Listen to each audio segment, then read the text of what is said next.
ये लड़ाई यहाँ पर आरक्षण को लेकर है। अब ये देखना होगा कि आज बैठक में क्या वाकई यहाँ पर सही तरीके से फैसला लिया जाएगा। नहीं लिया जाएगा तो ये आंदोलन शांत होने वाला नहीं है। तो ये जो मामला है, ये जो आरक्षण का मुद्दा है, ये किसी राजनीति से, किसी पार्टी से जुड़ा हुआ नहीं है। ये महाराष्ट्र की जनता की बात है, वो अपने हक मांग रहे हैं।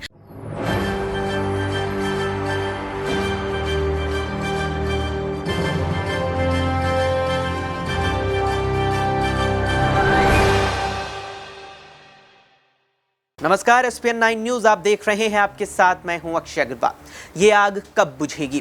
1991 में आई सुनील दत्त की इस फिल्म का ये शीर्षक इस समय महाराष्ट्र में चल रहे मराठा आंदोलन से अगर जोड़कर देखा जाए तो कहीं ना कहीं ये उस पर एकदम सटीक साबित होता हुआ दिखाई दे रहा है। महाराष्ट्र में जिस तरह कई दिनों से मराठा समुदाय के लोग आंदोलन कर रहे हैं कि महाराष्ट्र में उन्हें आरक्षण दे दिया जाए, तो वो कहीं ना कहीं ये शीर्षक उससे जुड़ता हुआ दिखाई दे रहा है। और इसकी वजह यह है कि जो आंदोलन चल रहा है उसने कई जगह यहां पर हिंसक रूप अख्तियार कर लिया है। जिस तरह से यहां पर खबरें सामने आई कि एनसीपी के एक विधायक का घर जला दिया गया। इसके अलावा यहां पर महाराष्ट्र में ही बीजेपी के एक विधायक पर भी हमला हुआ, उनके घर पर भी हमला हुआ और कई जगह यहां पर आगजनी की तस्वीरें, आगजनी की यहां पर खबरें भी सामने आई। इस बीच यहां पर सूबे के मुख्यमंत्री एकनाथ शिंदे के द्वारा बीते मंगलवार को सर्वदलीय बैठक बुलाने का ऐलान किया गया और बुधवार में इस समय इस वक्त यहां पर महाराष्ट्र में यहां पर सत्ताधारी पार्टी और विपक्ष के तमाम सांसद और तमाम विधायकों की बैठक चल रही है। बैठक चल रही है इस विषय को लेकर कि इस मराठा आंदोलन को कहीं ना कहीं यहां पर एक निष्कर्ष इसका निकाला जाए। जिस तरह से यहां पर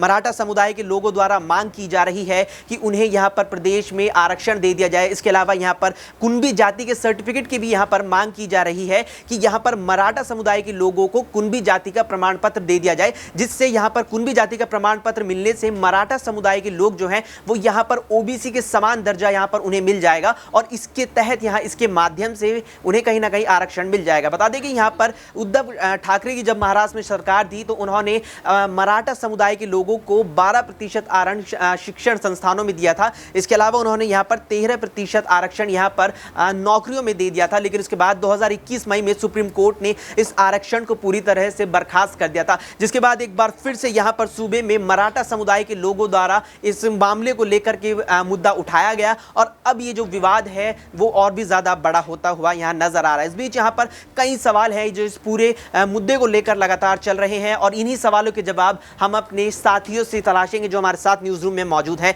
नाजमीन से शुरुआत करते हैं। नाजमीन से जानते हैं कि नाजमीन, इस समय यहां पर सर्वदलीय बैठक चल रही है, तो क्या लगता है कि किन प्रमुख मुद्दों पर यहां पर निकलकर निष्कर्ष सामने आ सकता है और खासतौर पर कुणबी जाति का जो प्रमाण पत्र अब मराठा समुदाय के लोग मांग रहे हैं, क्या यहां पर सरकार अब ऐलान करने वाली है कि अब उन्हें प्रमाण पत्र देने वाले हैं?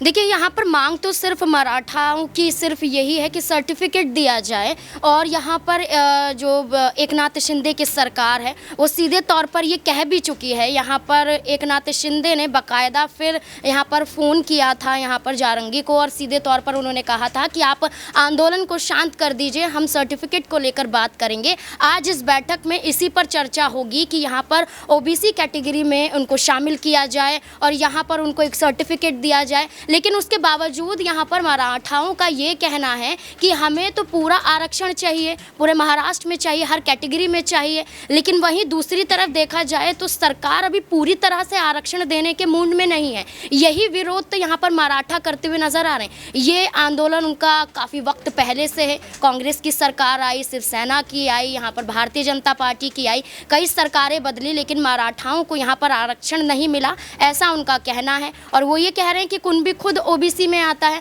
और हम कुणबी से ही हैं, तो हमें भी यहाँ पर ओबीसी कैटेगरी में शामिल किया जाए, हमें यहाँ पर सर्टिफिकेट भी दिया जाए और हमें यहाँ पर ये साबित किया जाए कि तमाम मराठाओं को यहाँ पर कुछ संख्या निर्धारित ना की जाए कि सिर्फ इतने ही लोगों को हम कुणबी के अंदर देखेंगे और इन्हीं लोगों को हम ओबीसी कैटेगरी में शामिल करेंगे। लगभग 11,000 लोगों को बताया जा रहा है कि यहाँ पर सर्टिफिकेट मिलेगा, अगर मिलेगा तो लेकिन यहाँ पर मराठाओं का ये कहना है कि हम ही सभी मराठाओं को यहाँ पर सर्टिफिकेट चाहिए, यहाँ पर आरक्षण चाहिए। इसी बात का विरोध यहाँ पर अभी भी लगातार देखा जा रहा है। आज देखना होगा कि क्या इस सर्वदलीय बैठक में एकनाथ शिंदे इस पर कोई बड़ा बड़ा फैसला लेते हैं। जिस तरह से आपने यहाँ पर जिक्र किया कि मराठाओं की मांग है कि हमें पूर्ण रूप से यहाँ पर आरक्षण चाहिए, लेकिन उद्धव ठाकरे सरकार ने 12% और 13% आरक्षण उन्हें दिया था, जो सुप्रीम कोर्ट ने निरस्त कर दिया। तो अगर सरकार दे भी देती है, मान लीजिए कि सरकार दे देती है, तो वो तो फिर से अगर कोर्ट निरस्त कर देगी।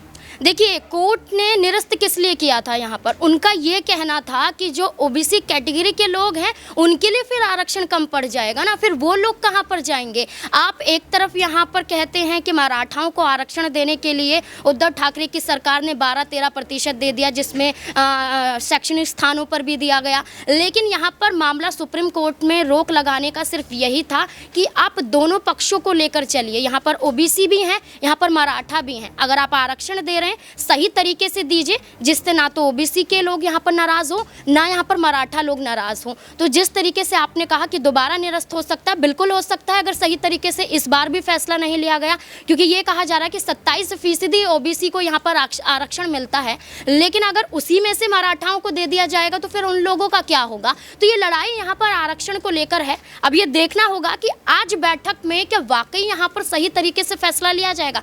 नहीं लिया जाएगा तो ये आंदोलन शांत होने वाला नहीं है। तो नाज़मीन का कहना है कि अगर सरकार सर्वदलीय बैठक के बाद इस निष्कर्ष पर पहुंचती है कि वो अब यहाँ पर कुनबी जाति के सर्टिफिकेट भी मराठा समुदाय के लोगों को देगी, और मराठा समुदाय के लोगों को अगर वे आरक्षण भी देती है तो उसे इस लिहाज से दिया जाए, इस लिहाज से उसको यहाँ पर बांटा जाए कि ओबीसी समुदाय और यहाँ पर मराठा समुदाय के बीच जो आरक्षण होगा उसमें ज़्यादा अंतर ना देखने को मिले। यहाँ पर प्रज्ञा से जानते हैं कि प्रज्ञा, जिस तरह से अब यहाँ टकराव मराठा समुदाय के आरक्षण और ओबीसी के आरक्षण पर आ जाता है, तो क्यों ना यहाँ पर दोनों समुदाय के जो दोनों समाज के बीच आरक्षण है उसे एकदम समान स्तर पर ला दिया जाए।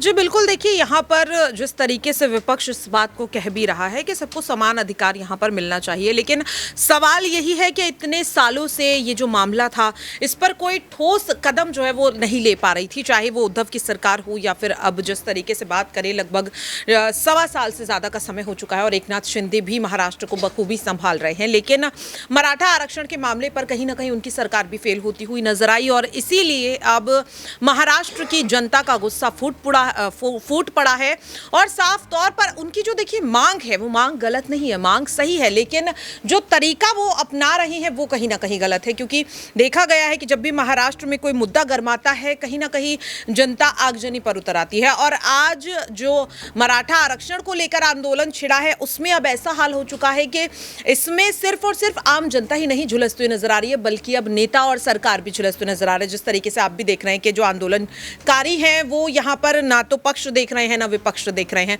उनके सामने जो भी पार्टी आती है जिसका भी घर आता है वो उसे आके हवाले कर देते हैं, जिससे ये समझ में आ रहा है कि ये जो मामला है, ये जो आरक्षण का मुद्दा है, ये किसी राजनीति से किसी पार्टी से जुड़ा हुआ नहीं है। ये महाराष्ट्र की जनता की बात है, वो अपने हक मांग रहे हैं और अब देखना होगा कि किस तरीके से मराठा आरक्षण की मांग को लेकर के अब शिंदे की जो सरकार है वो किस तरह से इस मामले को सुलझाने का यहाँ पर काम करते हुए नजर आएगी, क्योंकि मुद्दा अहम है, लेकिन देखना होगा कि सुलझाया किस तरह से जाएगा, मांग को किस ढंग से पूरा किया जाएगा। हिंसा का जिक्र किया कि कहीं ना कहीं हिंसक यहाँ पर प्रदर्शन होता जा रहा है। एक सवाल मैं थोड़ा हटके लेना चाहूंगा आपसे कि क्यों अक्सर देखने को मिलता है कि देश में प्रदेश में जब भी यहाँ पर आंदोलन होते हैं, अनशन होते हैं, तो अधिकांश में कहीं ना कहीं हिंसक प्रदर्शन जो है वो रूप अख्तियार कर लेते हैं। तो क्या कहीं ना कहीं असामाजिक तत्व जो होते हैं वो इनको माध्यम बना के समाज में अहिंसा फैलाते हैं?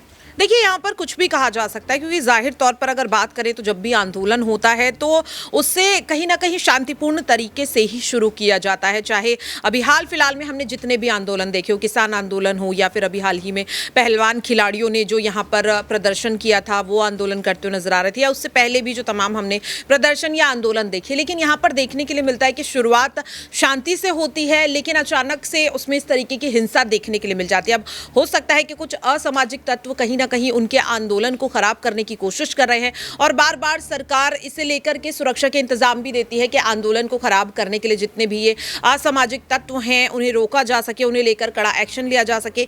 आज भी अगर बात करें तो इस आंदोलन को रोकने के लिए, असामाजिक तत्वों को या इस आंदोलन से दूर रखने के लिए सरकार फैसले ले रही है। धारा 144 यहाँ पर लगाई जा चुकी है और जगह जगह पर सुरक्षा के कड़े इंतजाम किए गए हैं। हर कोई उम्मीद कर रहा है कि जो महाराष्ट्र की जनता मांग कर रही है उसे सरकार जल्द से जल्द उस पर कोई बड़ा फैसला ले, क्योंकि जिस तरह की आगजनी इस वक्त महाराष्ट्र में देखने के लिए मिल रही है इसे जल्द से जल्द रोकने की जरूरत है, वरना हालात और ज्यादा गंभीर यहां पर हो जाएंगे।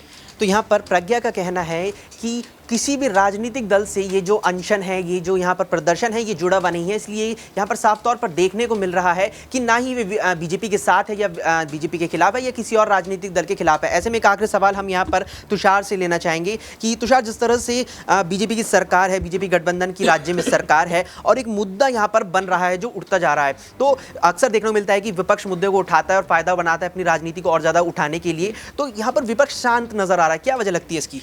देखिए, विपक्ष शांत नहीं है। मुझे लगता है कि विपक्ष कहीं ना कहीं इसको मुद्दा जरूर बनाएगा, लेकिन अभी नहीं बना रहा, क्योंकि अभी हम देख रहे हैं जिस तरीके से महाराष्ट्र में जो इस समय माहौल बना हुआ है, उसको देखते हुए यहाँ पर देखिए मराठा आंदोलन की बात हो रही है। तो जितने भी महाराष्ट्र में उद्धव ठाकरे की बात करें, शिंदे की बात करें, एकनाथ शिंदे की, तो वो सब मराठा कम्युनिटी से ही आते हैं। तो उनका यहाँ पर इस मामले पर मुद्दा बनाना ऐसा लगेगा कि वो अपने साथ ही कहीं ना कहीं जो एक तरीके से बेईमानी कर रहे हैं, और जो यहाँ पर आंदोलन कर रहे हैं वो भी उनसे सवाल कर सकते हैं कि आप मराठा होते हुए इस पर पॉलिटिक्स कर रहे हैं। तो वो कहीं ना कहीं सवाल है, लेकिन पॉलिटिक्स तो पॉलिटिक्स है, वो खेलनी भी है। और इसी को देखते हुए जो है यहाँ पर दोनों को बैलेंस कर यहाँ पर चला जा रहा है। उद्धव ठाकरे ने किस तरीके से यहाँ पर जारंगे को फोन करके उनको अपना समर्थन दिया, किस तरीके से कहा कि हम आपके साथ हैं, हम आप लगे रहिए, हम भी कोशिश कर रहे हैं। लेकिन उन्होंने ये भी कहा कि जो भी माहौल बना हुआ है उसको शांति से करना चाहिए, सब शांत रहना चाहिए। इस तरीके से उग्र जो हथियार, जिस तरीके से आगजनी हो रही है महाराष्ट्र में, तोड़फोड़ की जा रही है, वो नहीं होनी चाहिए। तो विपक्ष इस पर मुद्दा बनाएगा, लेकिन मुझे लग रहा है कि अभी वो मुद्दा बनाने के मूड में नहीं है। अभी वो दोनों चीज़ों को बैलेंस करके खेल रहा है, और कहीं ना कहीं उद्धव ठाकरे जो है इसका पॉजिटिव इम्पैक्ट उन पर ज़रूर पड़ेगा मुझे लगता है, और वो इसका फ़ायदा उठाते हुए दिखाई देंगे।